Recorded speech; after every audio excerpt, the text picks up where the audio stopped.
예, 안녕하세요. 반갑습니다. 오늘 뉴스킨 사업에 대해 설명하러 올라온 이주원이라고 합니다. 반갑습니다.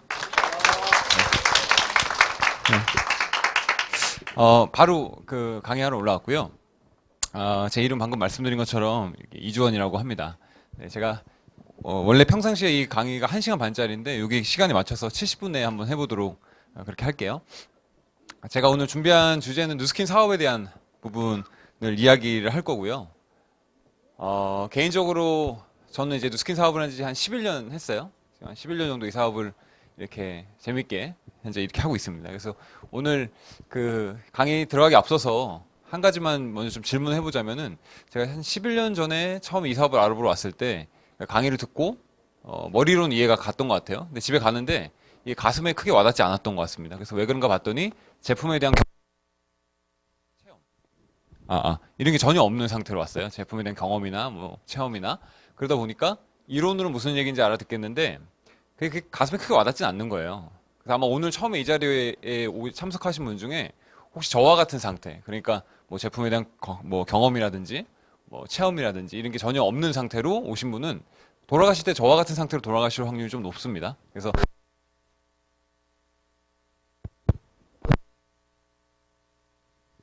아, 네, 이 자리에 다시 초대해 주신 분한테 다음번에 시간을 한번 달라고 해서 이 제품에 대한 걸 한번 검증해 볼 수 있는 시간을 꼭 한번 가져보셨으면 좋겠고요. 간단하게 소개를 하고 시작을 할게요. 뭐 저는 사실 그 젊은 나이 누스킨을 만났어요. 그래서 왜 이럴까 이게? 네.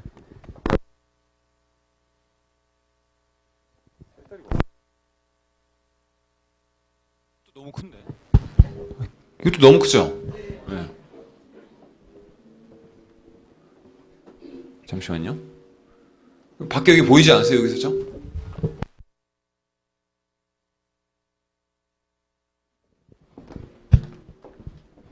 아, 아. 그 전에 강의했던 분이 목소리가 굉장히 작으신 분인가 봐요. 이렇게 해야지 들리는. 예. 괜찮으세요? 예. 잊어버렸네. 아까 얘기했던 거. 어. 제가 11년 전에 만났다 보니까 뭐 그 전에 뭐 제가 이런 일을 했었고요. 뭐 이런 어떤 뭐 커리어가 있었고 이런 걸 얘기할 만한 게 별로 없어요. 그래서 그냥 들어갈까 하긴 좀 무미건조하니까 몇 가지 그냥 사진이랑 함께 어, 보여드릴게요. 저는 일단 그 위너풀이라는 그룹에서 사업을 좀 배우면서 하고 있고 여기서 사업을 만났고요. 그리고 살면서 인생에서 좋은 친구 만나는 거 참 중요하죠. 어떤 친구들 만나냐에 따라서 사실은 내 가치관이라든지 이런 거에 많이 영향을 받습니다. 그리고 가장 그거보다 더 중요한 거는 좋은 부모를 만나는 것 같아요.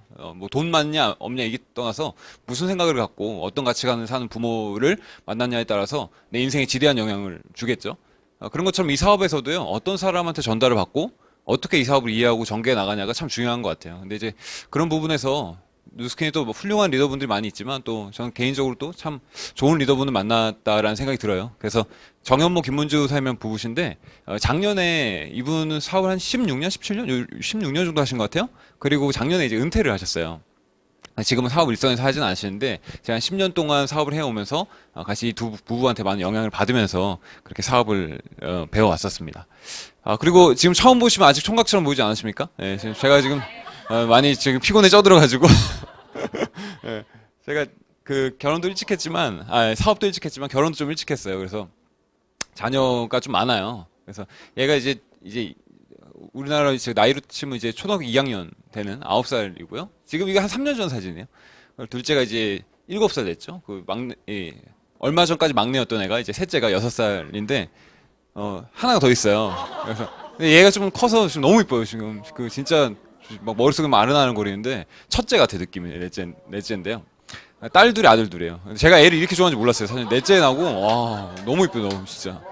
예, 혹시 아이가 지금 난 아직 덜 이쁘다. 넷까지 한번 놔보십시오. 그럼 넷은 확실히 이쁩니다. 예. 그래서 이렇게 누스킨 하면서 자녀를 많이 이제 갖게 됐고요. 이 아이를 하나씩 낳을 때마다 인생에 대한 깊은 깨달음을 제가 얻게 됐습니다. 예. 네. 자, 일단 그 사진은 뭐 굳이 안 보여드려도 되는 거였는데, 그래도 좀 마음의 문을 열고자 했는데, 확실히 마음의 문이 열린 것 같아요. 예. 자, 이제 오늘 그 내용이 들어가기 앞서서 오늘은 어떤 일을 시작하는 건 아니지만 이제 알아보러 오셨잖아요. 그래서 제 강의 특징은 거의 대부분 기존에 사업하던 분들이 많이 들어온다기보다는 처음에 이제 알아보러 오신 분들이 많이 오는 것 같아요. 내용 자체를 이렇게 준비를 했기 때문에. 혹시 오늘 처음 오신 분 계세요? 이렇게 초대가 돼서 오신 분 손 들어 봐주시면. 예, 그죠? 예, 알겠습니다. 예. 또 그렇지도 않네요. 또 보니까. 네. 알아보기 전에 이제 하셔야 될 게 있습니다. 그게 뭐냐면, 나는 어떤 삶을 살고 싶은가? 내 미래에 나는 어떤 모습의 삶이 되었으면 좋겠는가? 그런 것을 한 번쯤은 생각하고 이 자리에 오셔야지만 그래도 뭐라도 하나 얻어갈 수 있는 시간이 되실 거예요. 근데 이제 중요한 거는 여러분이 그 원하는 삶을 이룰 수 있는 도구가 세상 어딘가에 분명히 존재하겠죠. 근데 이제 제가 준비한 시간은 그 도구가 사실 누스킨입니다. 여러분이 원하는 삶을 이룰 수 있는 도구가 누스킨만한 게 없어요. 이런 얘기를 드리는 건 아닙니다, 사실. 예전에 사실 솔직히 그런 마음도 좀 있었거든요. 근데 지금 정말 아니에요. 왜냐면 여러분이 그 원하는 삶을 이룰 수 있는 도구가 누스킨일 수도 있고요. 아닐 수도 있어요. 근데 이제 제가 드리는 오늘 한 70분 정도의 시간은 뭐냐면 그 누스킨이란 도구에 대해서 한 11년 정도 하다 보니까 이게 이론적으로는 이렇고 경험해 보니까 이런 도구입니다라고 설명드릴 수는 있겠죠. 제가 뭐 감히 다른 도구에 대해서 설명할 수는 없잖아요. 그래서 그 누스킨이란 도구에 대해서 설명드릴 테니까 여러분이 원하는 그 삶을 이룰 만한 일인가 아닌가 이런 부분에 대해서 좀 한번 심도 있게 이렇게 한번 생각을 하시면서 들으시면 좋을 것 같습니다. 그래서 이제 제가 이 도구를 보여드리기 위해서 준비한 내용은 한 4가지 정도가 돼요. 일단 네트워크가 어떤 거냐. 그리고 그게 이해가 됐다면 두 번째로는 사람들은 이 사업을 왜 할까? 무슨 매력 때문에 할까? 그리고 회사는 무슨 매력 때문에 굳이 네트워크 사업을 할까? 그리고 내가 이게 만약에 이해돼서 혹시 내가 이 사업을 하게 된다면 기왕이면 좀 성공적인 결과가 나오면 좋겠잖아요. 그 성공적인 결과를 만드는 요소는 어떤 것이 있는가? 그리고 마지막으로 사업적인 타이밍은 너무 늦었나? 혹은 시기상조인가? 뭐 이런 부분에 대해서 같이 조금 공감해 볼 수 있는 시간을 갖도록 할게요. 기초 사업 설명이다 보니까 제 사업 매 한 달에 한 번 정도 하는 이 내용은 거의 바뀌지가 않아요. 거의 동일한 그 내용들입니다. 그래서 일단 첫 번째부터 같이 들어가 볼게요. 일단 네트워크 마케팅에 대해서 요즘에 내가 주변에 있는 지인한테 이렇게 한번 물어본다고 가정을 해볼게요. 내가 누스킨이라는 걸 한번 알아보려고 한다. 그러면 주변 지인들의 반응이 네트워크 마케팅 그게 뭐야? 난 처음 들어보는데? 이런 분이 많을까요? 아니면 나도 대충 알아. 그거 이런 거 아니야? 이런 분이 많을까요? 네, 후자가 훨씬 더 많을 거예요. 그래서 사실은 그래서 이 네트워크 마케팅이라는 걸 이야기하기 전에 먼저 좀 짚어볼게. 그 안다라는 개념에 대해서 좀 같이 나눠보고 싶어요. 여러분 혹시 이분 누군지 아시겠나요? 예. 누구죠? 이분이? 예, 빌 게이츠시죠. 다 아시죠, 이분은? 근데 이분에 대해서 다 알아요. 그런데 제가 한 3가지 질문을 하면 아마 답이 안 나오실 수 있을 거예요. 가장 기초적인 이분이 과연 몇 살이고 어디 살고 있고 무슨 생각으로 지금까지 사업을 해왔을까? 이 3가지 질문에 나는 확실하게 답할 수 있는 분 있으신가요? 아마 없을 거예요.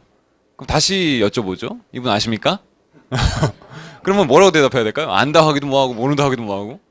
사실 이름 말고는 아는 게 별로 없죠. 그러니까 이게 사실은 안다라는 개념이 이게 안다라고 할 수는 없는 것 같아요. 이 정도로 아는 것은. 그래서 이런 개념으로 봤을 때 네트워크 마케팅 아세요라고 물어본다면 과연 몇이나 나 정확히 압니다라고 하는 사람이 있을까요?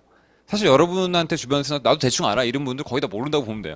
그래서 오늘 이 시간에 첫 번째로 좀 기대해 볼 만한 것은 여러분이 여기서 졸지 않고 열심히 들으시면은 일단은 주변에 있는 분들 중에선 가장 정확하게 네트워크가 어떤 건지 이 산업이 뭘 하는 일인지 좀 알아가실 수 있는 시간이 되실 거예요. 이 첫 번째 그 파트에서는. 자, 일단 네트워크가 그래서 어떤 건지를 좀 이야기를 하려면요. 먼저 여기가 태생이 어디서 나왔냐를 보셔야 돼요. 이 태생이 어디서 나왔냐면요. 유통산업에서 파생된 하나의 산업이다 이렇게 보시면 돼요. 그러면 파생되기 전에 유통은 전통적으로 이런 구조를 갖고 있었죠.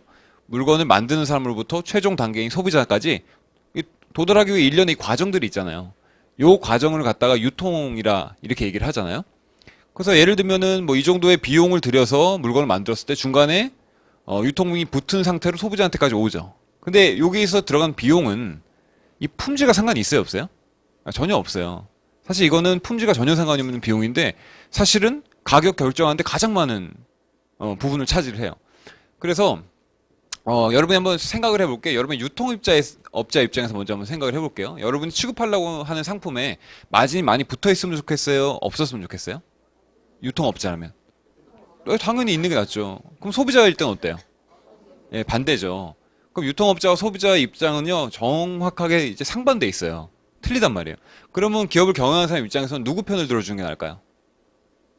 한쪽은 마진 올려달라고 그러고 한쪽은 낮춰달라고 그래요. 사실은 장기적인 관점에서 봤을 때는 소비자를 무시한 채로 운영할 수가 없잖아요.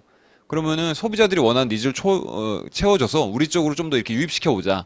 라고 해서 출발됐던 게 이거 한번 다이어트 해볼까?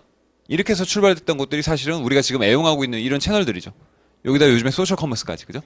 이런 채널들을 여러분이 주머니에서 돈 지출하지 않나요? 아마 일주일 이내에 다 지출하셨을걸요? 저도 일주일 이내에 여러 채널을 통해서 지출했던 것 같아요. 근데 이런 채널들을 애용하는 이유가 뭐예요? 아까 그 유통의 거품을 줄인 거예요. 그러니까 저렴하게 살 수가 있는 거죠, 좋은 제품을. 근데 이 중에서 네트워크를 제외한 거의 대부분을 기업 주도형 마케팅이다 이렇게 얘기를 해요. 왜냐면 이런 업체에서 매출이 크게 상승이 돼서 수익이 발생했을 때 기업이 이익을 받는 거지 소비자한테 그 이익이 돌아가진 않아요. 그렇지 않나요? 그죠? 근데 이제 네트워크 마케팅이라는 것은 여기 포함을 시키지 않았어요. 그 이유가 뭐냐면 네트워크 마케팅이라는 것은 주체가 좀 바뀌었어요. 과거에는 기업이 주도해서 매출을 일으켰고 그래서 그 수익도 당연히 기업이 가져가는 거였는데 네트워크 마케팅이라는 것은 소비자 주도형 마케팅이다 이렇게 얘기를 해요. 그러니까 누스킨이 지금 한 5천억 정도 규모의 매출을 일으키고 있어요. 우리나라에 오픈하고 나서 지금까지 매해 한 5천억 정도 지금 일으키고 있는데 한번 생각을 해보실 게 5천억이라는 그 매출을 일으킨다는 게 작은 기업인가요? 절대 작지 않아요. 대기업까지는 아니지만 그래도 웬만한 중견기업 정도의 어떤 매출액이란 말이에요. 그러면 이게 우리나라에서만 일어난 매출이에요. 누스킨이. 글로벌 말고 우리나라에서만. 그럼 그 5천억이라는 게 네 집 애 이름도 아닌데 가만히 있는데 5천억이 생겨날 일은 없잖아요. 누군가는 그 5천억을 만들기 위해서 부단히 노력했을 거 아니에요. 그런데 그 노력하는 어떤 주체가 기업이 막대한 광고비를 투입하고 기업이 여러 가지 어떤 미디어들을 활용해서 혹은 뭐 여러 가지 이벤트를 열어서 5천억이라는 시장까지 끌어올렸나요? 아니면 기업이 그런 활동한 거 본 적 있으세요? 없죠. 그럼 누가 무슨 활동을 해가지고 네 집 A 이름도 아닌 5천억이라는 큰 시장을 만들어 놨겠냐는 거예요. 누구에 의해서일까요? 첫 번째, 누스킨을 너무 사랑하는 매니아 소비자들에 의해서 시장이 야금야금 확장이 됐고요. 두 번째는 저처럼 이걸 업으로 삼고 있는 사람들에 의해서 시장이 확장이 된 거예요. 그래서 그런 5천억이라는 시장 규모를 회사가 직접 만들어낸 것이 아니라 이 소비자와 이 사업에 연관돼서 활동하는 사람들에 의해서 5천억이라는 절대 작지 않은 시장이 지금 만들어졌는데 그럼 그 시장을 만드는 데서 어떤 사람은 큰 역할을 했을 거고 어떤 사람은 작은 역할을 했겠죠. 그럼 회사에서는 뭐예요? 역할을 한 만큼 다시 분배해줘야 되는 거 아닌가요? 맞죠? 그래서 네트워크 마케팅이라는 것은 회사가 지금 그 일으켜내고 있는 그 매출액에 기여한 순도만큼을 다시 돌려드린다. 이게 네트워크 마케팅의 기본적인 이제 이론이에요. 그래서 보시면 중간에 있는 우리는 마진을 한번 다이어트 해볼게요. 다이어트 한 걸 갖다 어떻게 하겠냐면 차라리 생산 원가에다 좀 더 많은 투입을 해가지고 품질을 좀 올려보겠습니다. 그래서 좀 더 좋은 제품 만들고 이론이지만 그 좋은 제품을 시장에는 평상시보다 더 저렴한 가격에 한번 내놓을게요. 그럼 이론상 어떤 제품이 나오냐면 요즘 사람들이 소위 얘기하는 가성비 좋은 제품이 나오죠. 뭐예요? 품질은 올라가는데 가격은 저렴해진 가성비가 좋은 제품이 나온 거예요. 그러면 그런 가성비 좋은 제품이 내 눈앞에 있다면 여러분이 기존에 쓰던 브랜드를 체인지해 보실 의사가 있으십니까? 의사가 있겠죠. 정말 그런 제품이라면. 근데 중요한 거는 그런 제품이 나왔어요라는 것을 누가 얘기해 주지 않는 이상은 가만히 앉아서 몰라요.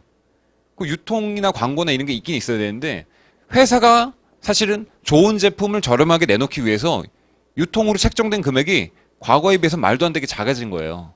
과거에는 이 정도의 금액을 썼는데 이 정도밖에 쓸 수가 없는 거예요. 그러다 보니까 과거에 했던 방식으로 기업을 고용하고 기업이 직접 어떤 대대적인 활동을 하거나 미디어를 활용하거나 이런 걸 못 하는 거예요. 그 정도 비용이 없으니까. 남은 400원 갖고 어떻게 이걸 유통시킬까 고민하다 보니까 그럼 우리가 프로페셔널 집단을 기업들을 고용할 수는 없지만 비전문가이긴 하지만 제품을 직접 사용해본 소비자인 당신이 당신 직접 그 경험치를 직접 광고해 주시면 어떻겠습니까?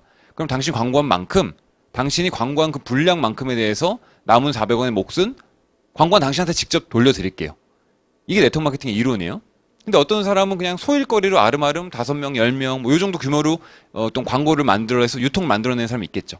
그 사람한테 400원의 몫은 그닥 크진 않을 거예요. 그죠? 근데 이걸 갖다가 그래요?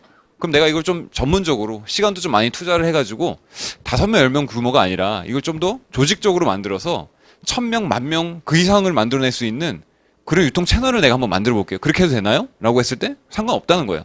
그래서 어떤 사람은 만약에 5명, 10명 규모가 아니라 1000명, 2000명, 10,000명 규모의 그런 유통망을 만들어내게 된다면 그 1000명, 10,000명이 쓰는 유통 규모를 만들어낸 사람한테 400원은 작은 돈일까요? 그건 절대 작은 돈이 아닐 거예요. 이해가 되시죠? 그래서 이게 기본적인 네트워크 마케팅의 이론이에요. 출발 배경과. 그러면 회사 입장에서는 그 네트워크 마케팅을 왜 할까라는 걸 같이 한번 좀 볼게요. 일단 보시면요. 회사 입장에서는요. 회사가 지금 무엇을 해놨냐면 지금까지 이런 것들 해놨어요. 사실 어떤 사업이 되기 위해서는요, 일단 최초로 자본이 계속 쌓여야 돼요. 그 예를 들면은 뭐가 돼야 되냐면, 뭐 생산 설비라든지 그런 것들이 이 기본적인 인프라가 구축이 돼야지만 그 다음에 사업이 점점 이제 어떤 제품에 대한 가격도 좀 내려갈 수가 있고 그렇잖아요. 근데 누스킨이 지금까지 어떤 역할을 해왔냐면 제품을 연구하고 개발해내고 어떤 뭐 법률적인 부분 그리고 뭐 물류 시스템 이런 것들을요 지난 수십 년 동안에 회사만의 노하우를 갖고 굉장히 저렴하게 좋은 제품을 공급할 수 있는 인프라를 구축해 놨어요. 그죠? 근데 이것을 해놓은 이유는 뭘까요? 궁극적으로 좋은 제품을 만들려고 그러고 예, 좀 더 효율적으로 제품 생산해내려는 그런 어떤 인프라를 구축하는 이유가 뭐였을까요? 궁극적으로 회사는 뭐 하는 거예요? 이게 비영리 단체가 아닌 이상은 네, 수익을 만들고 이윤 창출을 해야 되잖아요. 그래서 결국 이 회사는 저런 시스템을 굳건하게 만들었던 이유는 뭐냐면 전 세계 무대를 상대로 자기 제품 팔고 싶은 거예요. 우리가 만든 제품을 많이 팔고 싶은 거죠, 그것도. 근데 여기서 웃긴 것은 여러분이 만약에 여러분 회사를 한다고 하면요. 여러분 명함에 랑콤 회장이라고 이렇게 찍어서 나오는 게 좋겠어요? 아니면 백화점에서 유통하는 제품 오너로 이렇게 명함이 파여 있으면 좋겠어요? 아니면 다단계 회사 오너 이렇게 파여 있으면 좋겠어요? 여러분이 기왕 한다면은 백화점에서 판매하는 그냥 일반적인 그런 유통 회사 오너가 되고 싶지 않으세요? 왜냐면 일단 기본적인 인식도 있고 근데 회사 입장에서 이런 거 다 해놓고 왜 네트워크 마케팅 방식을 취하는지 처음에 그게 이해가 안 갔어요. 근데 이유가 있더라고요. 자 볼게요. 이런 인프라를 만들어 놓고 재미난 것은 그 유통은 회사가 관여를 안 하고 소비자인 당신이 직접 해주세요 이런 거예요. 근데 이게 처음엔 이해가 안 갔죠. 아, 왜 이렇게 할까? 그냥 일반 유통을 하지. 근데 이유가 있더라고요. 그게 뭐냐면 이렇게 보시면 돼요. 여러분 만약에 혹시 지금 스마트폰 쓰고 계시다면 보통 뭐 많이 써요? 아이폰이나 뭐 갤럭시나 뭐 이거 많이 쓰시죠. 뭐가 제일 좋나요? 스마트폰 중에. 전 세계 최고의 스마트폰이 뭐예요? 예, 그럼 갤럭시는 웬 말이냐, 갤럭시지 이렇게 얘기할 거예요. 사실은 있어요, 없어요, 그런 제품이? 제가 봤을 때는 없는 것 같아요. 왜냐면 전 세계 최고의 제품이라는 것은 극히 주관적이다 보니까 이건 우기면 그냥 그만이거든요. 전 세계 최고의 제품을 설사 만들었다 하더라도 소비자가 아니라면 끝인 거예요, 그거는.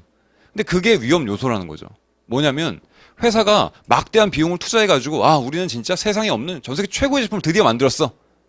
그럼 뭐에 안 팔리면 끝인데. 수백억 수천억을 연구개발에 투자했는데 안 팔리면요 그만큼 그냥 마이너스가 되는 거예요. 그럼 회사는요 확실하게 팔릴 거란 보장이 없으면요 그렇게 연구개발 할 수 있어요 없어요? 없어요. 그래서 우리나라 그 제약회사나 이런 데는 시작을 거의 못 만드는 이유가 뭐냐면은 투자했는데 안 나가면 어떻게 해요? 실패하면 어떻게 해요? 그러니까 이런 부분에 대해서 걱정인 거죠 사실 회사 입장에서는. 근데 누스키는 그 걱정을 안 해도 되는 거예요. 네트워크를 했기 때문에. 그게 무슨 말이냐면은 이렇게 보시면 돼요. 이 회사는요 어떤 신제품을 개발했을 때 어떤 제품을 개발하고 나면 한 번만 딱 얘기를 해요. 어떤 대상한테 얘기하냐면 전 세계 53개국에서 누스킨 비즈니스를 활발히 활동하고 있는 이 사업을 하는 사람들이 있어요. 그 사람들한테 당신 시장에 어떠어떠한 제품이 언제쯤 런칭이 되니까 타겟 시장은 이런 시장이고 주요 그 고객 대상은 요 정도의 나이대니까 이런 데를 미리미리 준비하세요. 한 번만 딱 알려주잖아요. 그리고 기한 내에 그 제품 만들어 놓기만 하면요. 기한 내에 회사가 약속한 대로 제품 만들기만 하면요. 그 제품이 나옴과 동시에 어떻게 되냐면 53개국에 삽시간에 퍼지는 거예요. 그러니까 이러한 제품을 만들어서 이게 안 팔리면 어쩌지? 이런 걱정을 안 한다는 거예요. 회사 입장에서. 그 걱정을 안 하는 거 하나가 회사를 경영하는 데 있어서 얼마나 심플해지겠어요. 사실은. 그래서 누스키나 회사는 사실은 사업을 하고 있는 사람들한테 기회를 주려고만 하는 목적으로 네트워크 마케팅을 하는 게 아니라 회사 입장에서도요. 굉장히 심플하게 이걸 경영할 수 있는 메리트가 생기는 거예요. 그래서 이걸 갖다가 조금 더 와닿을 수 있게 좀 얘기를 나눠볼 수 있는 게 이런 것 같아요. 지금 우리나라에서 50조의 온라인 시장에서 이런 전쟁이 벌어진다고 해요. 두 가지 회사를 놓고 얘기를 하는데 어딜까요? 이 두 회사예요. 이마트라는 기업과 쿠퐁이 아니죠. 쿠팡이라는 기업. 오늘 제가 밤에 요새 잠을 못 자가지고 제가 약간 정신이 지금 들어오시면 왜 잠을 못 자? 애가 넷이 있어. 막내가 지금. 자, 보시면 이마트라는 기업과 쿠팡이라는 기업이 두 가지 기업이 이제 50조의 시장을 놓고 이런 전쟁을 한다고 해요. 그러니까 얘는 오프라인의 절대 강자잖아요. 공룡 기업이고 사실 규모로 봤을 때는 이게 비교가 안 돼요. 훨씬 작죠, 여기가. 그런데 여기서 여기를 두려워하는 거예요.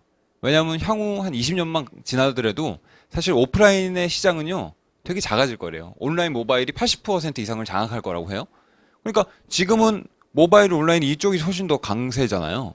그러니까 지금은 오프라인에 많이 이용도가 높지만 시간이 지날수록 빈도가 줄어들 거라는 거죠. 그러면은 걱정이 되는 거죠. 그래서 여기서 대항해서 만든 게 쓱 뭐 이런 것도 만들고, 그죠? 그래서 이런 전쟁이란 건 뭐냐면 우리는 여기보다 무조건 특정 상품은 1원이라도 싸게 팔겠다. 그러다 보니까 심지어 어떤 제품 너무 싸게 팔려고 하다 보니까 회사가 팔릴 때마다 역마진인 거 마이너스. 근데 그렇게 하면서도 뭐 하려고 파냐? 장기적으로 보는 거예요. 회원을 더 확보하기 위해서. 근데 중요한 거는 그렇게 경쟁하다 보면 이건 끝이 없잖아요. 너무 유혈 경쟁이잖아요. 그래서 여기 수뇌부에서 그래서 이런 결정을 했죠. 그래서 우리는 가만히 봤더니 왜 이렇게 경쟁을 치열하게 하는가 봤더니 우리 제품이 아닌 거예요. 남의 제품을 이렇게 하려고 하다 보니까 유통사끼리 경쟁이 너무 심한 거예요. 그럼 우리 제품을 갖고 있다면 그렇게 경쟁할 필요 없을 텐데 가만히 봤더니 우리 유통망을 많이 갖고 있는 거예요.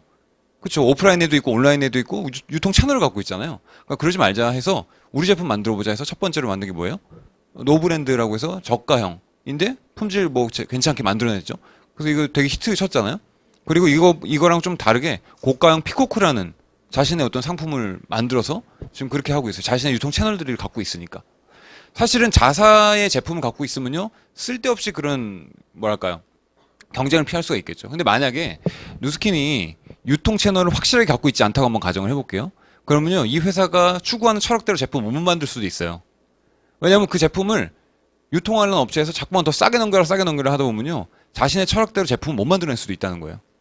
장기적으로 봤을 때 누스킨은 그 생산부터 유통까지, 그러니까 제조부터 유통까지를 다이렉트로 갈 수가 있다 보니까 회사 입장에서는 굉장히 안전하게 경영을 할 수가 있는 거죠. 그래서 회사가 네트워크 마케팅 방식을 사실 시작했던 것은 어떻게 보면 신의 한 수가 아닌가 그런 또 생각이 들어요.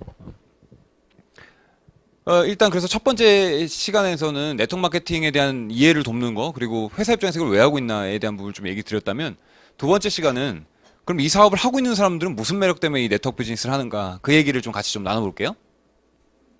그 매력에 대한 부분인데요. 사실 우리가 어떤 일을 하는 데 있어서 이론적으로 이해가 되고 납득이 된다고 그 일을 하진 않습니다. 그죠? 그 일의 매력을 느껴야지만 그 일에 비로소 내가 이제 투입이 되는 거죠.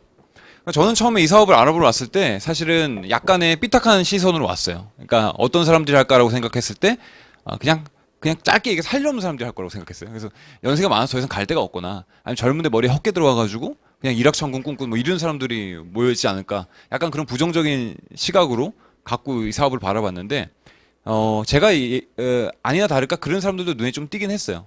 그런데 제가 봤을 때 안 할 것 같은 사람들이 이 사업을 꽤 많이 하는 거예요. 안 해도 될 것 같은 사람들이. 그러니까 소위 사회에서 어느 정도 자리를 잡고 있고 소위 남들이 봤을 때 부러워할 만한 어떤 그런 위치에 올라 있는 사람들은 이 사업을 안 할 거라고 봤는데 그런 사람들이 꽤 많이 하는 거예요. 야, 그래서 저 사람들 왜 할까? 처음에 그냥 미쳤나? 이 생각이 들었는데 미친 것 같지는 않고 뭔가 이유가 있어야 하지 않을까라고 해서 사실은 그게 궁금해서 더 알아봤어요. 뭐 이 사업이 완전히 이해가 돼서 더 알아봤다기보다는요, 저런 사람들이 왜 할까? 나는 이미 나 저렇게 살고 싶다라는 그 삶을 이미 살고 있는 사람이 왜 이 사업을 할까? 그게 너무 궁금했거든요. 그래서 알아보다 보니까 어쩜 이런 매력 때문에 이 사업을 선택할 수 있겠구나라고 좀 납득이 됐어요. 같이 그걸 좀 나눠볼게요. 먼저 그 매력을 이야기하기에 앞서서 요즘에 여기 계신 모든 분들이 공통으로 하는 고민이 있을 것 같아요. 어떤 고민하세요? 예? 사는 거? 어떤 고민? 예. 일단은 이거 아닌가요? 지금 베이비붐의 은퇴가 시작이 됐고요. 그래서 앞으로 한 2020년 정도 되면요, 우리나라 베이비부머 분들이 그 한국 그 전쟁 끝나고 55년부터 63년 사이에 한 7, 8년 되는 짧은 기간에 800만이 태어났어요. 그래서 정말 유명한 그 분들이죠. 58년 개띠. 왜냐면 우리나라 인구의 최종점을 지금 100만을 딱 찍어버리는. 그리고 나서 사실은 베이비붐 세대 그 짧은 시간에 태어나가지고요, 생산 인구의 거의 대부분을 차지하고 있잖아요. 근데 그 생산 인구의 많은 퍼센티지를 차지하는 분들이 대거 은퇴를 하는 거예요. 그러면 생산력이 줄어들 거 아니에요. 그럼 경제가 침체될 거 아니에요. 그래서 베이비붐의 은퇴를 두고 나라도 걱정이지만 개인도 걱정인 거예요. 왜냐하면 이분들이 열심히 살았을 때는요, 나라가 막 급속도로 성장을 하고 그러다 보니까 본인들이요, 또 부모 세대분들은 뭐 자산이 없잖아요. 그 부모분들 다 부양을 했어요. 그리고 자녀 세대는 어땠어요? 자녀 세대는 본인들이 성장할 때 이제 하다 보니까 우리나라는 기회가 있는 나라야. 그래서 열심히 공부하면 너도 인생 바꿀 수 있어. 그 일념으로 올인했어요, 자녀 교육에. 너도 가진 건 없지만 열심히 공부하면 네 인생 바꿀 수 있어. 우리나라는 기회의 땅이야. 왜? 본인들은 고도 성장기에 살았으니까 그 인식을 갖고 자녀한테 올인한 거죠. 그럼 이 자녀가 나중에 컸을 때 우리 이제 가족도 부양할 수도 있지 않을까. 약간의 그런 어떤 심리를 갖고 이렇게 했는데 결과론적으로는 그러다 보니까 본인들이 은퇴할 때 부모님을 부양하고 자녀에 올인하다 보니까 자신의 노후 대책이 거의 돼 있는 사람이 없어요. 그렇지 않나요? 그래서 은퇴는 이제 앞뒀는데 자신의 개인적인 노후 준비가 안 돼 있는 거예요. 그럼 국가에서 그걸 책임져 주냐? 국가도 준비가 안 된 거죠. 너무 많은 사람들이 이제 은퇴를 하기 시작을 하는데. 근데 문제는 자녀한테 그렇게 올인했으면 자녀가 나를 뒷받침해 주면 좋은데 자녀 세대는 사실은 저성장 시대를 사는 자녀들이에요. 그래서 공부는 되게 많이 해가지고 학벌은 되게 높은데 갈 데가 없어. 예. 그리고 설사 들어간다 하더라도 자기 집장만 하는 것도 쉽지 않은 시대인 거예요. 그래서 어렸을 때부터 저성장 시대를 살다 보니까 이들은 이 세대랑 좀 틀리죠. 이 세대는 전쟁을 겪고 난 다음부터 이제 이게 하다 보니까 어떤 세대예요? 막 너무 못 살고 막 그러다 보니까 악착같이 뭔가 하고 악착같이 뭔가를 이뤄내려고 하는 게 있었잖아요. 근데 이 세대는 그런 게 없어요. 베이비붐의 자녀 세대분들 그런 게 없어요. 저도 이 베이비붐의 자녀 세대거든요. 왜 그런 게 없냐면은 솔직히 우리 못 살았다 하더라도 푸세식에서 화장실 이용한 사람 있어요? 없어요. 다 푸세식 정도는 아니 못 살았다 하더라도 못 살았을 때도 밥 세끼 굶고 사는 사람 거의 없었어요. 그러다 보니까 풍족하게 살았어. 예, 빈부의 차이는 있을 뿐이지. 그러니까 굳이 막 악착같이 막 그런 게 없어요. 거기다가 저성장 시대다 보니까 뭐예요? 그냥 현실에 안주하고 살자. 현실 만족하고 살자. 이런 인식이 굉장히 팽배해졌고 그래서 이분들 같은 경우는 또 이제 어때요? 저성장 시대니까 성장은 안 되고 주거를 하기도 쉽지가 않고 성장이 안 되다 보니까 일자리도 줄어들고 확실한 일자리 갖기도 어렵고 그러다 보니까 사실은 안정적인 수입이 확보가 안 되잖아요. 결혼할 생각 안 하죠. 그래서 저출산으로 이어지잖아요. 저출산으로 이어지다 보니까 계속 시간이 갈수록 우리나라 지금 고령화되고 있고 고령화가 되니까 생산인구 또 떨어지니까 또 저성장으로 이어지고 있고 저성장이니까 또 일자리 없으니까 또 애를 안 낳고 계속 반복이 되잖아요. 그러니까 이걸 뭐 어디서부터 어떻게 풀어야 되냐라는 것을 시대별로 본인이 속해 있는 시대에서 고민을 다 하고 있지 않을까라는 거죠. 고민하고 있지 않으시나요? 여기 직면에 있는 분은 본인 은퇴 노후에 대한 고민을 하실 거고 여기 있는 분은 안정적인 그런 게 없는데 결혼이나 출산이나 이런 거에 대해서 사실 고민을 할 거고 그래서 당면 과제가 이런 거죠. 나는 지금 만약에 55세, 80세에 속해 있다면 이거 한번 생각해 보셔도 좋을 것 같고요. 혹은 저 부모님을 내가 둔 자녀 세대라면 부모님에 대해서 한번 생각해 보면서 들어도 좋을 것 같아요. 55세에서 80세까지 인생을 살아가는데 필요한 자금이 있을 거 아니에요. 이제 은퇴를 했잖아요. 보통 전환이 되면. 은퇴 이후의 삶인데 저 한 25년 정도를 살아가기 위해서는 어느 정도의 현금이 필요할까요? 예. 사실 뭐 물론 씀씀에 따라 틀리겠지만 한 8억 정도 필요하다고 해요. 야, 저 너무 큰 금액을 어떻게 그걸 하냐. 근데 큰 금액인 것 같지만 원로 따져보면 그렇게 큰 금액이 아니더라고요, 또. 한 260만 원 정도예요. 부부가 한 260만 원 정도를 한 25년 동안 막 사치하는 거 아니잖아요. 그냥 내가 살기 위해서 한 25년 동안 그냥 단 여기서 중요한 게 있어요. 80세까지만 살아야 돼. 왜냐면 그거까지 이제 이거 한 거니까. 그래서 예. 하여튼 그 이상이면 더 늘어나겠죠. 하여튼 80세까지만 한다고 했을 때도 한 260만 원 정도의 그 비용이 필요해요. 예. 근데 8억을 갖고 있는 사람이 과연 얼마나 되겠어요, 사실은. 예. 우리나라 베이비붐 세대의 자산이요, 한 3억 5천 정도가 된대요. 평균 자산이. 근데 그 중에 3억이 아파트예요. 현금 자산 6천만 원이 안 된대요. 예. 그래서 이거를 갖고 있는 사람은 부자예요, 부자, 사실은. 그러면 내 부모님이 이게 없다면은 사실은 나라가 부양을 하거나 자녀 세대인 내가 부양을 해야 되겠죠. 근데 그 자녀 세대도 뭐 물론 요즘 애 좀 덜 낳긴 하지만 평균 한 애 둘이 있다고 치면요. 우리나라 평균 애 둘 안 돼요. 지금 한 1.7명인가 그래요. 아이 둘 낳았다고 치면은요. 아이 하나당 부양하는데요. 대학 교육까지 마치는데 그 결혼 자금 이런 거 빼고요. 대학 그 졸업까지 마치는데 한 명당 평균이 얼마가 드는가 봤더니 한 3억 4천인데 그냥 뒷자를 빼고 한 3억 정도라고 할게요. 그럼 둘이면 6억이 들어요. 그러면 내가 지금 이 나이 때에 있다. 그럼 이 나이 때에 애 둘이 있고 이런 부모님이 있는데 부모님 노후 대책 안 돼 있다. 애 둘을 난 키워야 된다. 내팽개치는 게 아니라면 그러면은 얼마가 필요해요? 14억이 필요해요. 그러면 얼마를 벌어야 돼요? 연봉이 5,600은 돼야 되는 거예요. 근데 중요한 거는 5,600 된다고 되는 게 아니에요. 왜? 여기서 내 노후 대책 다 뺀 거예요. 그리고 자녀 양육이랑 부모님 노후 대책인 거지 우리 생활비 다 뺀 거예요. 주거비 다 뺀 거예요. 그러니까 사실은 이거 갖고 택도 없고 한 연봉 한 1억은 돼야지만 1억이 돼도 되게 부자라는 느낌은 못 들게 살죠 지금. 그죠? 그래서 어쨌든 이 상황인데 문제는 그러면은 이게 안 된다면요 둘 중에 하나 포기할 거 아니에요. 뭘 포기하겠어요? 얘 포기하겠어요? 이렇게 되겠죠. 그러면 나는 내 노후는 나의 자녀 양육은 내 부모님의 노후는 자녀 양육은 나의 노후는 그래서 사실은요 솔직히 저게 대안이 없고 해결책이 없으니까 그냥 생각 안 해요. 그냥 다 생각 안 하고 살고 그냥 뭐 어떻게 되겠지 이렇게 하는 게 대부분인 것 같아요. 그래서 제가 이 얘기를 드리는 것은 저는 근데 이런 자료 되게 싫어하거든요. 왜냐면 저 같은 애 내는 사람 어떡하라고 그래. 그리고 이거 약간 비관적인 것도 사실 있기는 있어요. 뭐냐면 애한테 이렇게 드렸는데 그렇게 돈 들여봤자 애 나중에 뒤통수 친다 부모. 애 그냥 후지게 산다. 지금 뭐 공부해가지고 뭐 되는 게 뭐가 있냐.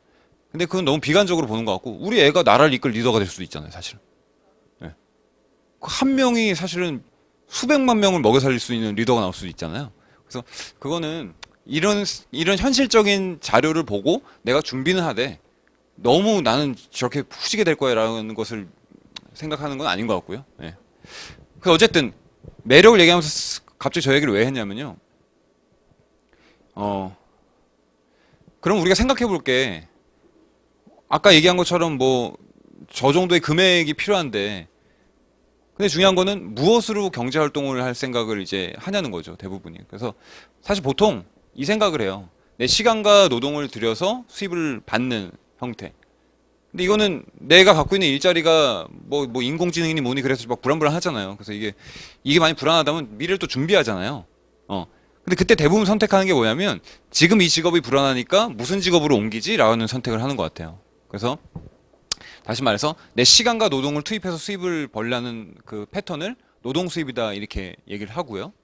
근데 다른 형태의 생각을 하는 사람도 있어요. 왜냐면 이게 장점이 있죠. 장점은 뭐냐면 자본 없이 소득을 벌 수가 있어요. 자본 없이. 내 몸만 들이면은 수입이 나와요. 장점이죠, 그죠? 사실은 요즘에 보면요. 아르바이트 하는 분들 중에요. 못 사는 분들이 아르바이트만 하지 않아요. 나름대로 한 60평, 70평 이런 데 살면서도 아르바이트 하는 분들이 있거든요. 왜 하는 줄 아세요? 차렸다가 안 될 확률이 너무 높으니까 그냥 한번 아르바이트를 한번 경험 삼아 이렇게 해보는 분들 되게 많아요.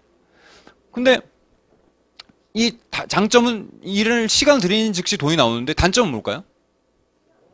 그러니까 내가 혹시나 내 노동력이 끊어질 수도 있잖아요. 뭐 질병에 걸린다든지 혹은 뭐 사고가 난다든지 이렇게 해서 노동력이 끊어지게 됐을 때는 수입이 끊어지는 거죠. 그러니까 저 같은 경우도 되게 그런 생각을 해보거든요. 만약에 내가 수입이 끊어지게 된다면은 우리 가정이 어떻게 될까? 되게 불안한 거예요, 그런 거는. 그래서 뭐냐면 이런 생각을 하는 사람도 있어요. 내가 노동력이 살아있을 때 내 노동력을 갖고 단순히 일할 때만 소득이 나오는 어떤 형태로 삶을 영위하는 것이 아니라 내가 노동력이 살아있을 때 그 노동력을 갖고 나만의 어떤 시스템을 만들 수 있을까? 그런 생각을 하는 사람이 있어요. 나만의 어떤 비즈니스 시스템을 갖출 수 없을까? 그래서 내가 만든 자산가치 시스템에 의해서 소득을 버는 사람들이 있어요. 그거를 이제 권리수입이다 이렇게 얘기를 하는데 근데 여기도 장단점이 있죠. 일단은 단점은 뭐예요? 시간과 노동을 많이 들인다고 수입이 나오리란 보장 없어요. 시간, 노동 많이 들였는데 내가 하려고 하는 사업이 정상 궤도까지 못 올라갔어요. 시간을 엄청 들였는데 그럼 수입이 안 나오겠죠. 근데 반대로 장점은 뭐예요? 시간을 얼마 들였냐가 중요한 게 아니라 내가 정상적으로 여기서 돈이 나오고 있다는 것은 내가 일정한 자산 규모를 만들어냈다는 거예요. 그럼 내가 다리가 부러지거나 질병에 걸린다 하더라도 수입이 나올 확률이 높다는 거죠. 근데 그래서 이 부분은요, 사실은 여러분 만약 둘 중에 하나의 소득을 만들어내길 원한다면 똑같은 300만 원이든 500만 원이든 뭐 1000만 원이든 똑같은 소득을 만들어내길 원한다면 이쪽 형태의 소득이 나세요? 이쪽 형태의 소득이 나세요? 당연히 이쪽이죠. 사실 나라는 이걸 다 갖고 있죠. 나라가 갖고 있는 자산은 뭐예요? 그러니까 나라도 뭐 이렇게 정부가 이렇게 운영을 하려면은 돈이 있어야 될 거 아니에요. 그 돈이 어디서 나와요, 대부분? 네, 일단 큰 기업에서 뭐 세금 걷는 것도 있겠지만 국민 자체가 또 일하는 거에 대해서 우리가 세금 다 내잖아요. 그러니까 나라에서도 이거 꾸준히 수입이 들어올 수 있는 이 시스템을 갖고 있어요. 그러니까 그 돈을 낼 수 있는 국민이 생산성 있는 국민이 점점 줄어드니까 나라도 걱정을 하는 거예요. 돈이 없으니까 나라 국간이 이제 비기 시작을 하니까. 그래서 나라는 이걸 다 갖고 있고 나라는 이게 비어갈까 봐 걱정을 미리미리 하고 있잖아요. 근데 개인 중에 이거에 대한 걱정을 하고 있는 사람이 사실 얼마나 있냐는 거예요. 우리나라 아직 국감 100%다 비지도 않았는데도 지금도 걱정하잖아요. 근데 대부분의 개인은 아예 이게 없는데도 걱정을 안 하는 케이스들이 더 많은 것 같아요. 그러면 이것을 할 수 있는 게 뭐가 있을까라고 보자면 어떤 게 있을까요? 자산을 만들어낼 수 있는 게. 뭐 가장 기본적인 게 제가 봤을 땐 둘 중에 하나인 것 같아요. 둘 중에 하나는 있어야지 만들지 않을까 싶어요. 하나는 이제 자본력이고요. 하나는 정말 특별한 기술력. 그러니까 왜냐면 자본력이라는 건 이런 거죠. 부모님이 정말 부자야. 그래서 건물 하나 사줬어. 그럼 그 건물 자체가 나의 시스템이 돼가지고 그 건물을 그 임대에 살고 있는 사람들에 의해서 임대소득이 계속 나오잖아요. 아니면 부모님이 정말 부자여가지고 회사를 물려줬어. 아주 큰 기업을. 그러면 그 기업에 의해서 계속적인 수입이 나올 거 아니에요? 근데 나는 그런 거 없다. 물려받은 그런 자본이나 그런 게 없다. 그럼 두 번째는 뭐냐면 기술력이겠죠. 친한 친구 있으면 한 3-4명에서 손잡고요. 차고에서 사업을 시작하시면 돼요. 그래서 그 기업을 페이스북으로 만들어버리면 되는 거예요. 근데 너무 어렵잖아요. 사실 그런 부분이. 아니면 내가 정말 뭐 천재적인 어떤 문학적인 자질이 있어서 베스트셀러 책을 쓴다든지 아니면 전 세계적인 히트를 할 수 있는 그런 음악을 내가 만들어낸다든지. 그러니까 특별한 역량 혹은 큰 자본. 근데 이 특별한 역량이나 큰 자본을 갖고 있는 개인이 사실 몇 명이나 되냐는 거예요.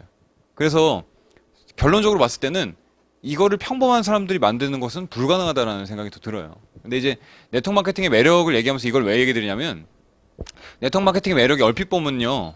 이쪽 일 같아요. 그러니까 제품을 갖고 다니면서 제품을 전달했을 때 수수료 받는 게 매력, 그거 아닌가? 이렇게 볼 수가 있는데 그게 아니고 네트워크 마케팅의 진짜 매력은 내가 여기서 1년이든 2년이든 3년이든 이렇게 시간을 줘서 일을 했을 때 지금 현재로서는 정확히 뭔지는 모르겠지만 요런 시스템을 내가 만들어낼 수가 있다는 거예요. 평범한 개인이.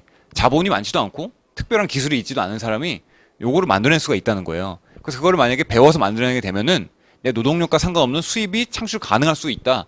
이게 네트워크 마케팅이 주는 본질적인 매력이거든요.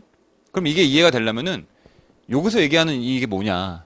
이 시스템이라고 하는 게 이 자산이라는 게 뭐가 있냐. 그걸 이해하시는 게 사실 제일 중요하다고 봐요. 그래서 다음 슬라이드에 그 부분을 얘기 드릴게요. 요까지는 좀 잘 이해, 저기 영혼이 나가시지 않으셨죠? 네. 네. 그래서 보시면 두 가지가 있어요. 여기서 얘기하는, 그러니까 여기서 얘기하는, 그럼 여기서 얘기하는 시스템, 뭐 자산 가치가 뭐가 있냐. 두 가지인데 첫 번째는 이런 어떤 자산 가치를 만들어낼 수가 있어요. 맥도날드 매장 하나를 소유한 것 같은 자산 가치. 그러니까 누스킨이 지금까지 좋은 어떤 베스트셀러 제품들을 많이 갖고 있죠. 그 제품을 내가 활용해서 나만의 어떤 소비자망을 이렇게 만들었다 칠게요. 한 20-30명 되는 소비자망을 딱 만들었어요. 자, 이렇게 됐을 때 당신이 만든 소비자, 평생 당신 소비자를 인정해 드리겠습니다. 이게 첫 번째 자산 가치라는 거예요. 근데 얼핏 들으면 어때요? 별로 매력 없어요. 왜냐하면 세일즈랑 별반 차이가 없어요. 세일즈도 내가 소비자 많이 만들면 수입이 큰 거고 조금 만들면 수입이 별로 없는 거잖아요. 비슷한 거 아니냐? 전혀 틀려요. 뭐가 틀리냐면 일반적인 세일즈라면요. 내가 이 회사에서 열심히 일할 동안은 내가 만든 소비자에 대한 대가 인정받잖아요. 근데 이 회사를 그만두는 순간 어떻게 돼요? 이거 내 거 아니에요. 내가 이민을 간다? 그거 내 거 아니에요. 더 황당한 건 뭐냐면요. 제가 얼마 전에 어떤 경험이 있었냐면 저희 아이가 그 무슨 뭐 학습지 같은 거 있잖아요. 저희 첫째가 그거를 이제 하나 하게 됐어요. 한 과목을. 얼마 전에. 근데 애가 선생님을 너무 좋아하는 거예요. 그래서 과목 수를 몇 개 늘렸어요. 근데 그랬더니 둘째, 셋째가 그 선생님 올 때마다 막 방에 들어가. 그래서 공짜로 수업을 받는 거예요. 미안하잖아요, 너무. 그래서 야, 니들 진짜 하고 싶어. 그러니까 하고 싶대. 그래서 그럼 알았어. 그럼 뭐몇 개를 이렇게 같이 했어. 그래서 결국에는 첫째, 둘째, 셋째가 그 선생님이 이렇게 우리 집이 노다지가 된 거죠. 그러니까. 그래서 되게 많은 과목을 한 집에서 그 선생님이 하는 거예요. 그러니까 몇 가정을 돌아야 될 걸 우리 한 집에서 이렇게. 그리고 이제 잠재 고객도 하나 있잖아요. 좀 넷째. 그래서 그러고 있었는데 저희가 애들이 그때 15층에 살고 있었는데 너무 뛰어가지고 밑에 집에 너무 미안한 거예요. 그래서 노이로즈 제가 올릴 것 같아가지고 좀 뛰어도 되는 집으로 이사를 가자 그래서 그 3층 이렇게 필로티라고 이렇게 밑에가 없는 데 있어요. 아파트 보면 이렇게 그냥 이렇게 붕 떠 있는 데 있거든요. 그래서 거긴 막 뛰어도 돼 3층인데. 그래서 글로 이사를 가게 됐는데 바로 옆 동이었어요. 한 50m, 100m 거리 같은 단지 내에 있으니까. 근데 이제 그래서 선생님이 저는 당연히 그 선생님 올 줄 알았거든요. 근데 그 선생님이 못 온대요. 그래서 이게 뭔 말이냐? 우리는 선생님 때문에 이거 하는데, 아니 우린 싫다 다른 선생님 그 선생님 보내줘라 했더니 못 온대요. 왜냐면 그 규정이 이렇게 돼 있대 회사가. 그래서 딱 규정이 딱 나눠져 있어서 같은 아파트 단지인데 요 동까지는 이 선생님이 책임지는 거야. 근데 웃긴 거는 누구에 의해서 그렇게 늘어났냐는 거야, 애들이. 처음에는 한두 과목만 했거든요, 첫째가. 이 선생님이 노력해가지고 만든 소비자거든요. 우리도 그걸 원했고. 근데 결국엔 바뀌었어요, 선생님이. 지금 결론적으로 애들 거의 다 안 해요. 예, 바뀐 선생님 별로 이렇게 애들이 싫어해가지고. 자, 내가 만든 거에 대한 인정 안 해준다는 거예요, 100%. 근데 누스킨에서 내가 열심히 소비자를 만들고 한 1년 있다가 내가 어쩔 수 없이 이민을 가게 됐어요? 해외로? 그럼 내가 한국에 없다 그래가지고 내가 만든 소비자를 그냥 회사에서는 그냥 공중분해 시켜버릴까요? 죽이 되든 밥이 되든 냅두고요. 만약에 내가 잘 만들어놔서 매출이 정상적으로 계속 일어난다면 해외에 있어도 계속적으로 내가 커미션을 받는 거예요. 언제까지요? 근데 내가 만드는 게 너무 잘 만들어놔가지고 10년, 20년이 지나도 정상적인 매출이 일어나. 그럼 10년, 20년 동안 계속적인 소득을 받는다는 거예요. 그래서 이게 크진 않지만 소비자를 만든 게 그래도 이 소유가 누구한테 있냐가 너무 중요하다는 거죠.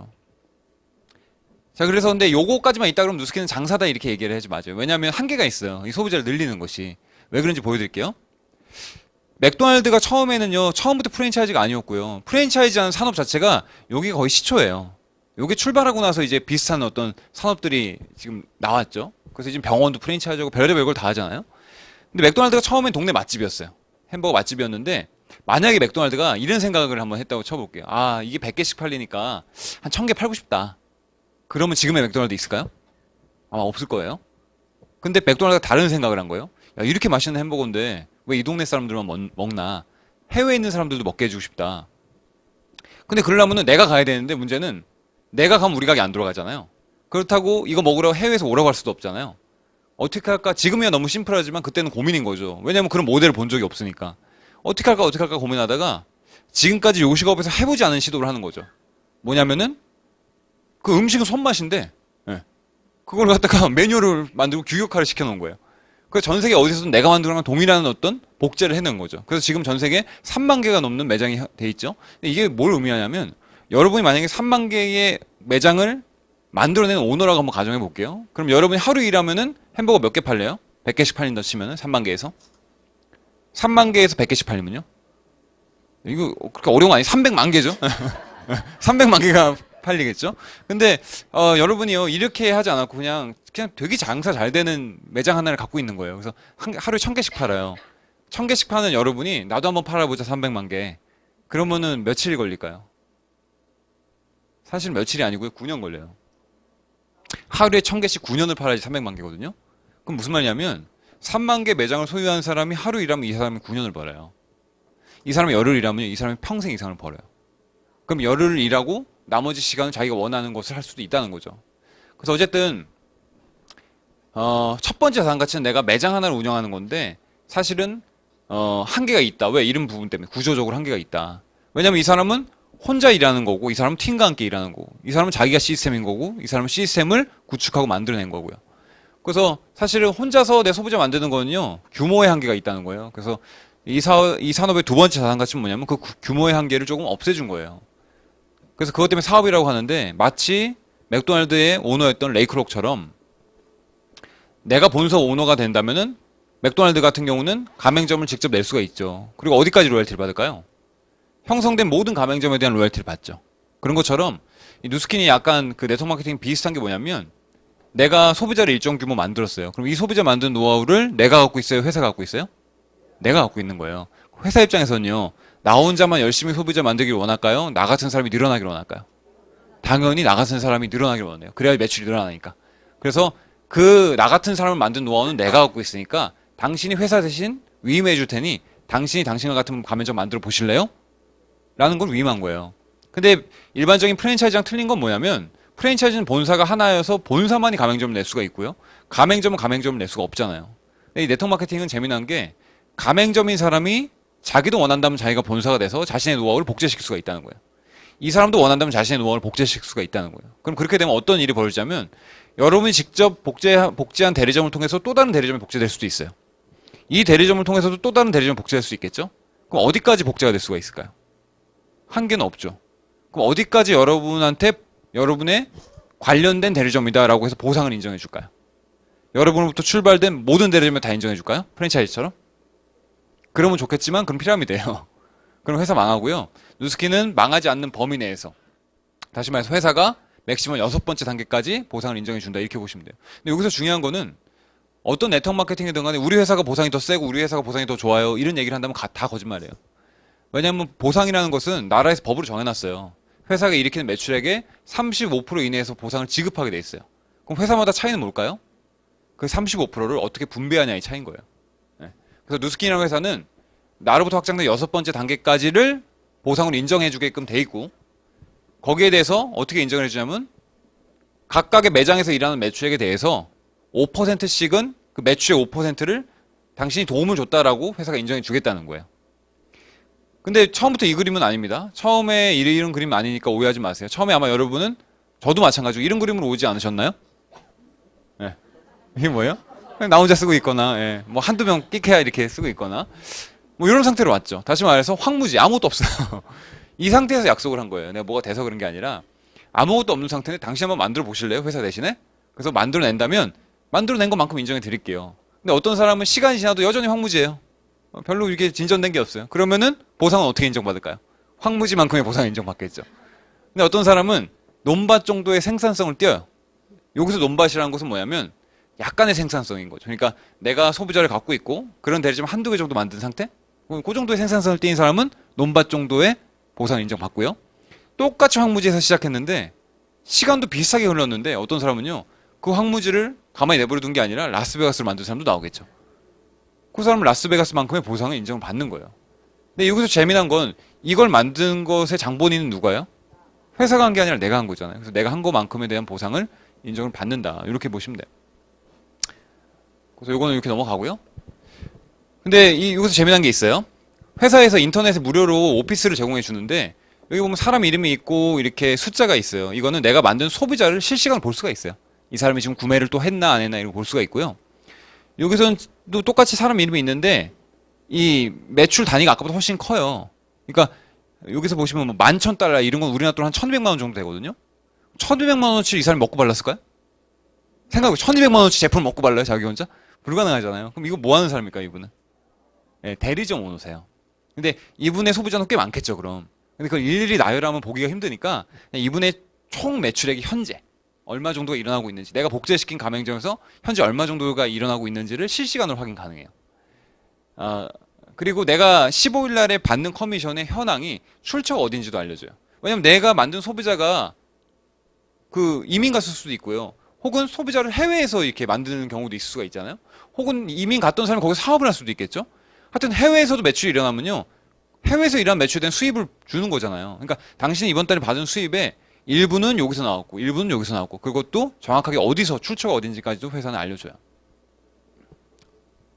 그리고 본사 사이트에 들어가보면 또 이거 확인하실 수가 있는 게, 뉴스킨 엔터프라이즈 그 법무팀에서 알려드린대요. 뭘 알려주냐면, 회원이 사망 시, 내가 일하다가 죽었어요. 그렇게 되면 회원 자격을 상속받은 한 명을 정하래요. 그래서 상속 개시일로부터 뭐 3개월 이내에 뭐 상속을 신청하세요, 이런 단어가 나와요.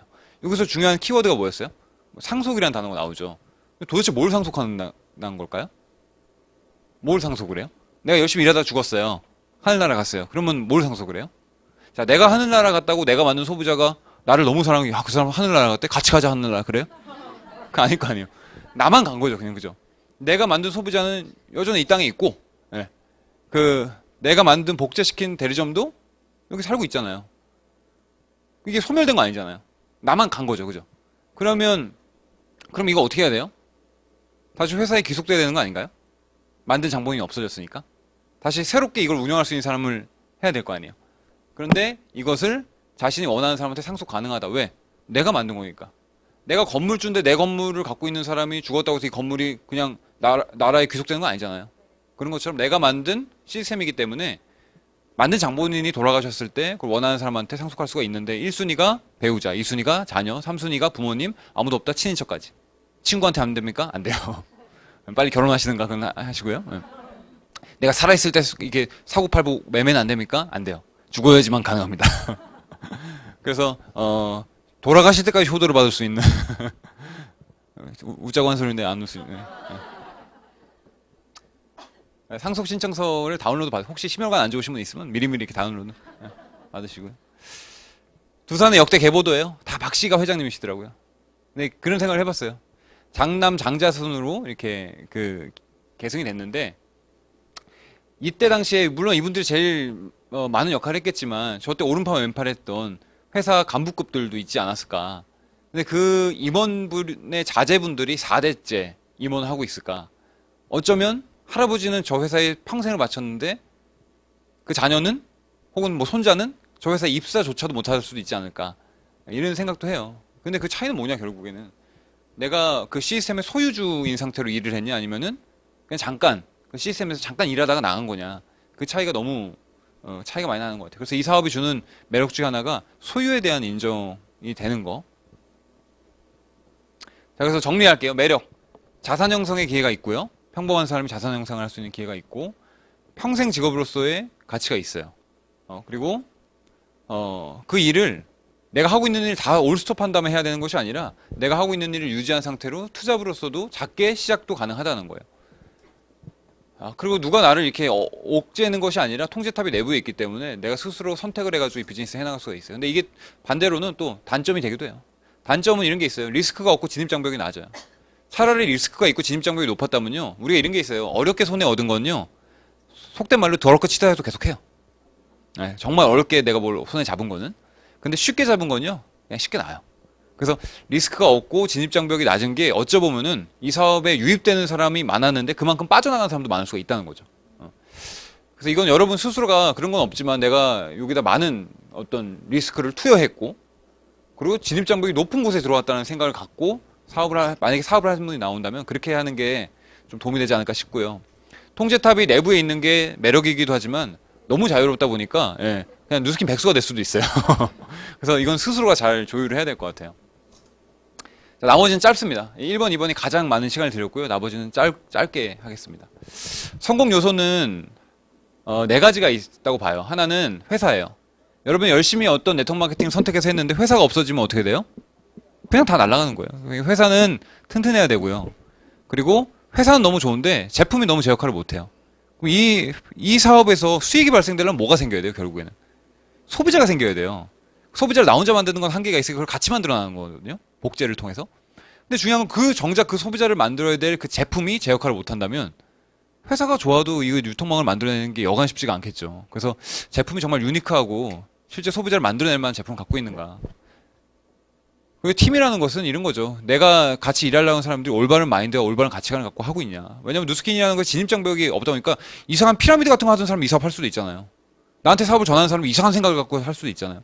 그래서 약간의 정말 특이한 이상한 것만 아니라면 괜찮다고 보고요. 마지막으로 다 좋은데 내가 열심히 할 준비가 돼 있냐. 왜냐면 SM에 들어간다고 다 성공하진 않더라고요 또.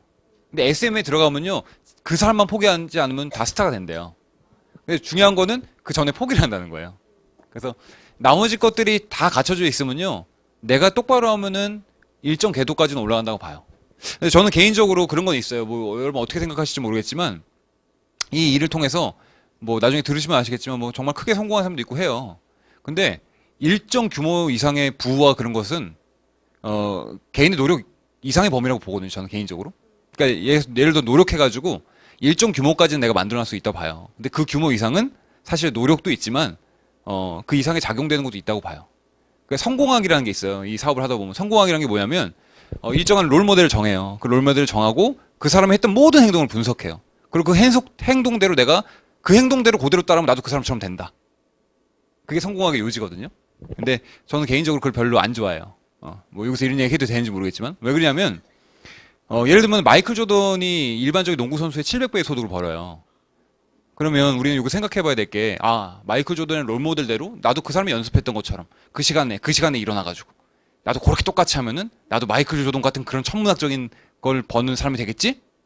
똑같이 해도 안 될 수 있다는 거예요. 왜냐면 마이클 조던이 만약에 50년 전에만 농구 시작했어도 그렇게 안 돼요. 농구라는 게 부밀 시기했었고, 그죠? 그리고 마이클 조던이 타고난 천재적인 재능이 있었고, 그리고 거기에 노력이 합쳐진 거고, 그리고 그때 여러 가지 것들이 있기 때문에, 그래서 인생은 전인미답이라 그러잖아요. 내가 가고 있는, 이 사람이 갔던 길이 내 길이 똑같지 않을 수는 있어요. 여기서 얘기하는 복제라는 것은 저 사람대로 그냥 똑같이 하면 나 똑같은 인간이 된다가 아니라 일정한 규모의 수준까지는 올라갈 수가 있다고 봐요.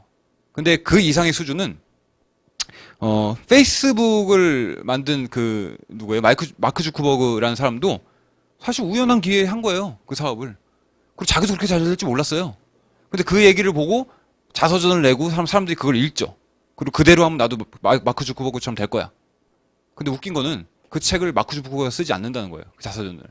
그 사람을 옆에서 봤던 기자나 이런 사람들이 쓰는 거예요, 사실은. 그래서 이 얘기를 드리는 이유는 누스킨 사업이 매력이 없다 이게 아니라 이 사업에서 일정 규모 이상의 노력을 하면 일정 규모의 성과까지 올라갈 수가 있는데 그 이상의 성과는 사실은 내 노력 이외의 것일 수도 있다라는 생각이 좀 든다라는 개념을 좀 얘기 드리고 싶고요. 부정의 물을 제가 끼얹었나요? 자, 회사에 대한 부분은 이렇게 보시면 될 것 같아요. 뉴욕 증권거래소에 상장이 돼 있어요. 그래서 뭐 안전합니까? 여기 상장돼 있어요. 그렇게 얘기를 드리면 될 것 같아요. 그래서 nysc.com 사이트 들어가서 보시는 방법이고요. 여기 서치란에 누스킨 주식 코드인 NUS까지 치시면은 확인 가능하세요. 그래서 상장돼 있는 부분들 확인 나중에 해보시고요. 이건 패종식 집행했을 때 모습인데 패종식을 그날에 5시 되면 문 닫잖아요. 그래서 패종식을 집행할 때 뉴욕 증권거래소 건물 외곽에 그 패종식 집행했던 회사의 사기와 미국 성조기가 같이 걸려요. 그러면 어쨌든 관계자 입장에서 굉장히 영예롭지 않겠어요? 어쨌든 세계 경제 중심지가 지금 미국이잖아요. 거기서 사실은 그 세계에서 가장 큰 증시인 뉴욕 증권거래소에서 그날의 장을 마감한 대표 회사인데, 사실 영예롭잖아요. 근데 이거는 뭐 얼마 전에 그 알리바바 그 중국의 그 전자상거래 큰 기업 있잖아요. 그 마인 회장님이 이끄는 거기가 패종식 했을 때의 모습이고 뉴스킨 했을 때의 모습이에요. 회사 뭐 믿을만 합니까? 뭐 이런 것들 그냥 보시고 판단하시면 좋을 것 같고요. 마지막 사업적인 타이밍에 대해서 말씀드리고 마무리하겠습니다. 그럼 이 사업은 너무 늦은 거 아니냐? 제가 되게 많이 들었던 내용이에요. 저도 이 사업 스타트했을 때 초기에 한 사람 아니에요. 뉴스킨이 우리나라 오픈하고 나서 10년 이후에 했거든요. 그러니까 이미 제가 처음에 이 사업 한다고 그랬을 때 사람들이 야, 나도 옛날에 그거 한번 알아봤었어. 이런 사람도 있었어요. 그리고 나도 예전에 좀 써봤어. 이런 사람도 있었고요.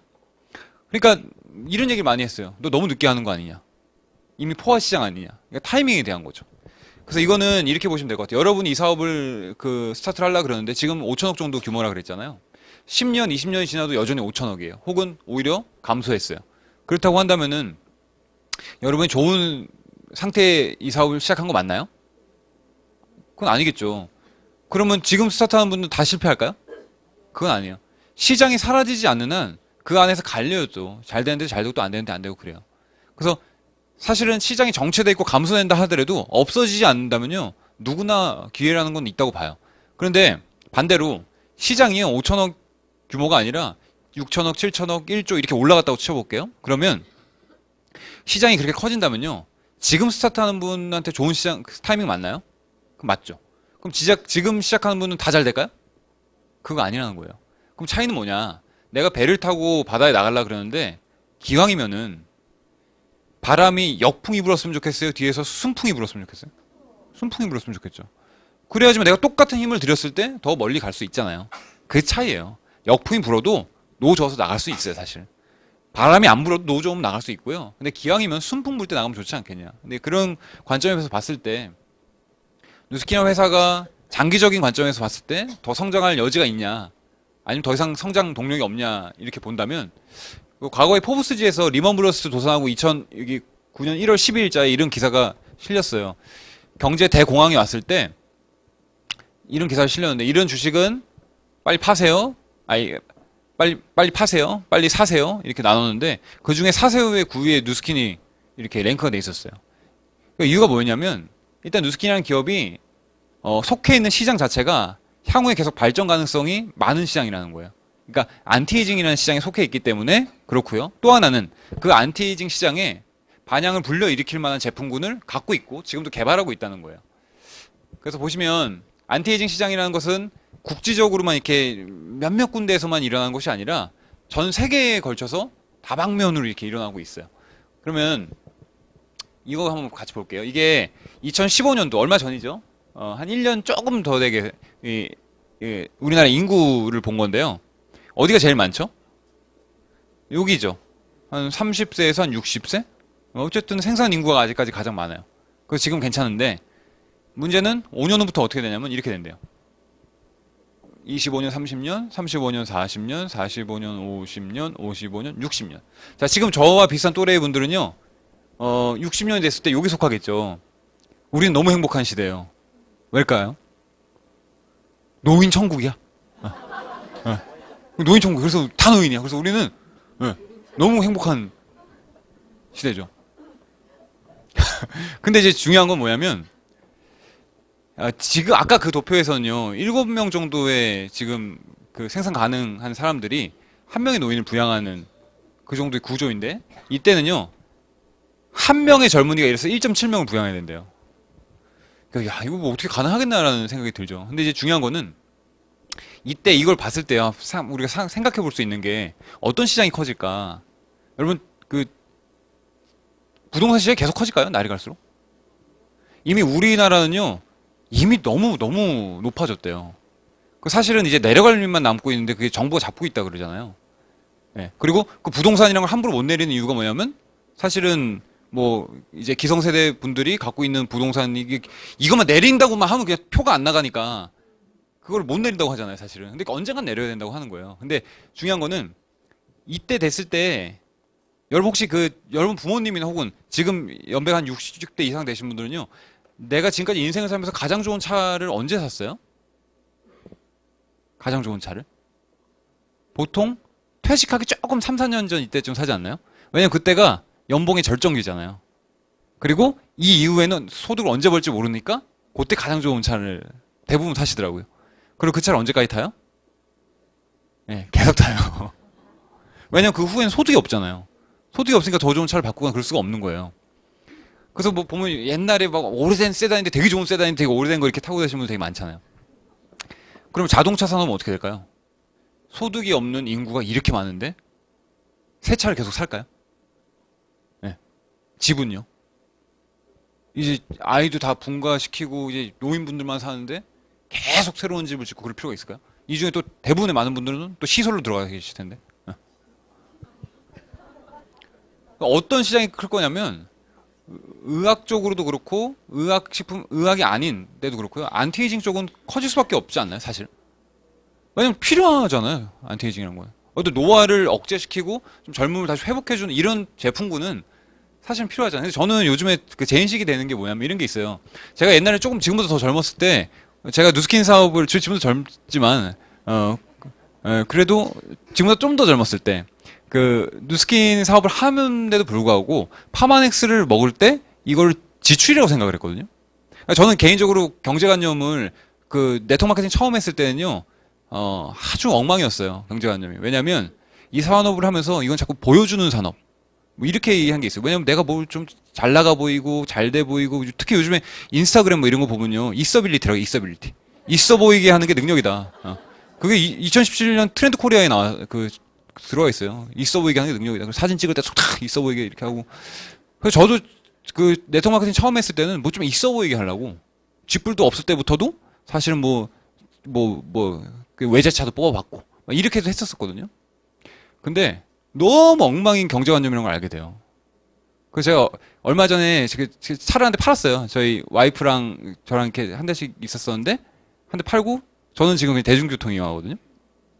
와이프는 애 이렇게 있으니까 그거 하라고 그러고. 왜 그러냐면 그 차는 정말 부채더라고요. 예. 그 5천만 원짜리 차를 사면요, 반 지나면 감가돼요. 5천만 원짜리 사면 한 5년, 그럼 한 1억 나가더라고, 진짜. 근데 중요한 거는 내가 경제관념을 할 때 지출에 나는 투자를 하냐, 아니면 자산에 투자를 하냐. 그러니까 지출에 나는 돈을 쓰는 사람, 소비에 나는 희열을 느끼는 사람이냐, 저축에 희열을 느끼는 사람이냐. 그 차이가 5년, 10년이 지났을 때 너무나 많은 그 차이를 만들어낸다고 봐요. 근데 중요한 거는 저도 처음에 이 사업 했을 때는 이런 게 있어요. 이 사업은 일반 회사랑 틀리게 내가 노력하면 수입 더 벌 수 있다는 이게 있어요. 그래가지고 내가 더 벌어야지. 더 벌면 되지 뭐. 이런 게 있었던 것 같은데 중요한 거는 뭔 얘기가 얘기하죠? 네. 희한한 얘기 많이 하네요. 근데 중요한 거는 지출에서 예전에 그 건강기능식품 저희 파마넥스 제품 같은 경우를 지출로 봤어요. 소비로 봤어, 소비. 근데 지출에는 돈을 아끼고 투자에 돈을 써야 된다는 경제관념이 좀 생겼거든요. 그래서 투자에 돈을 써야 되는데 투자에 돈을 쓴다는 건 투자는 과연 어떤 게 있을까? 보면 일단 집 같은 경우는 나중에 내려가겠지만 어쨌건 차보단 나요. 그죠? 차는 정말 뭐 한 2억짜리 차를 사도 한 20년 타봐요. 그 가치 못해요. 그러니까 그런데 돈을 써야 되는데 그러면 건강기능식품 저는 예전에 지출을 받거든요. 소비를 보고. 근데 이건 소비가 아니라 투자인 거예요. 건강기능 다 잃는 거잖아요. 그래서 이런 거는 투자구나. 그래서 사실은 그런 개념들이 시간이 지나서 더 나아질 거라고 보기 때문에 이 부분을 사람들은 지출을 다른 건 줄여도 그 지출을 줄이지는 않을 거라고 봐요, 사실. 예. 우리나라 빚져도 끝까지 안 줄이는 게 뭐예요? 교육이잖아요. 왜? 교육은 투자로 보니까. 예. 그래서 보시면 이건 뭐 안티에이징이 이렇게 커져간다, 뭐 이런 것들이 있는데 시사점은 산업화 초기 단계로 미래 성장 잠재력이 충분하다. 이거 삼성경제연구원에서 이렇게 뭐 얘기하고 있고요. 뭐 이거는 그냥 넘어갈게요. 뭐 커질 시장이다. 뭐 이런 얘기 하고 있는 거예요. 재미난 세대가 있어요. 베이비붐이 지고 뜨는 세대가 있죠. 밀레니얼 세대라고, 그죠? 요즘 많이 나오는 단어잖아요. 전 세계 25억의 인구가 있고요. 소비 시장이 30%를 장악하고 있어요. 근데 웃긴 게 이들이 돈 없는 세대예요, 사실은. 80년대 초반부터 2000년대에 태어난 사람들. 10대 후반에서 30대 초중반이에요. 경제를 없는 세대잖아요. 근데 저들이 소비 시장에 많은 퍼센트를 차지한대요. 그리고 그 세대가 이제 시장을 움직이고 있고 그 세대들에 의해서 미국 경선판도 뒤흔들지. 사실 트럼프가 될지 누가 알았겠어요, 사실. 그죠?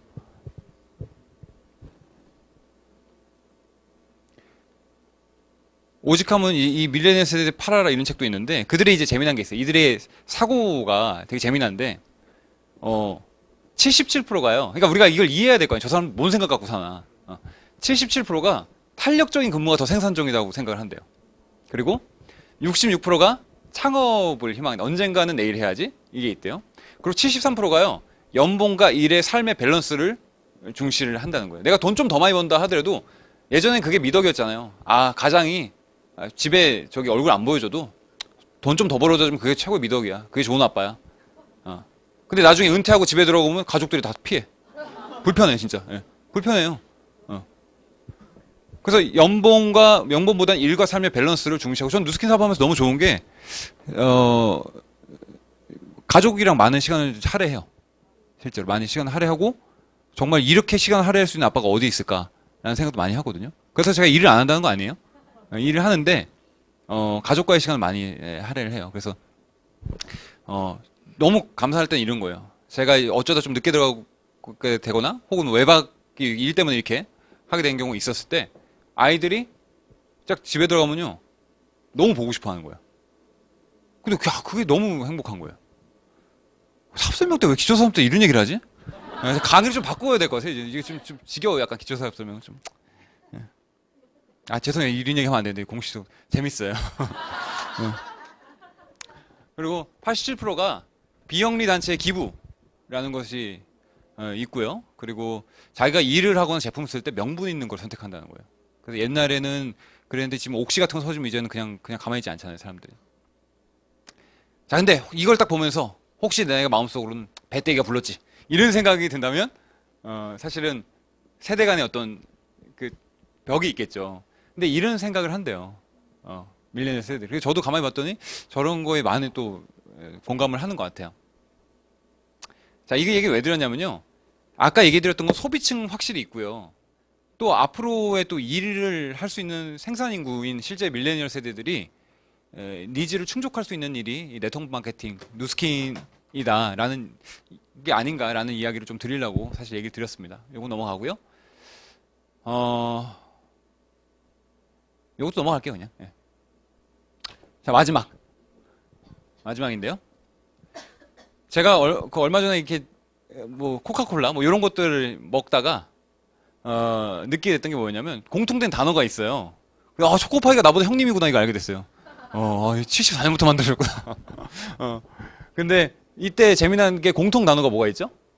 신스라는 단어가 있죠. 그래서 그때 딱 보니까 놀랐어요. 야, 이거 1800년대부터 이거 코카콜라를 먹었네. 야, 우리나라 조선시대부터 이거 먹고 있는 사람이 있고 만든 사람이 있다는 거네. 그 생각이 들었고요. 그러면서 뭔 생각이 들었냐면, 야, 그럼 저 때부터 먹는 사람이 있다는 건 반대로 저 때부터 파는 사람이 있고 그때부터 돈을 벌고 있다는 사람이 160년 이상을 저걸로 그죠? 100몇 년이죠? 160년 아니구나. 하여튼 150년 가까이 저렇게 돈을 버는 사람이 있다는 건데 부럽다 이 생각이 들었는데요. 가만히 생각해 보니까 저도 신스 2005더라고요. 저도 2005년부터 이 사업을 시작을 했고 만약에 제가 2100년이 됐을 때 제가 살아있을지 안 살아있을지 모르겠지만 일단 첫 번째 회사가 망하지 않았다고 가정을 해볼게요. 두 번째 제가 만든 유통망이 그때도 살아남아있다고 가정을 해볼게요. 그러면 회사도 살아있고 내가 만든 유통망도 살아있다. 근데 나는 없다.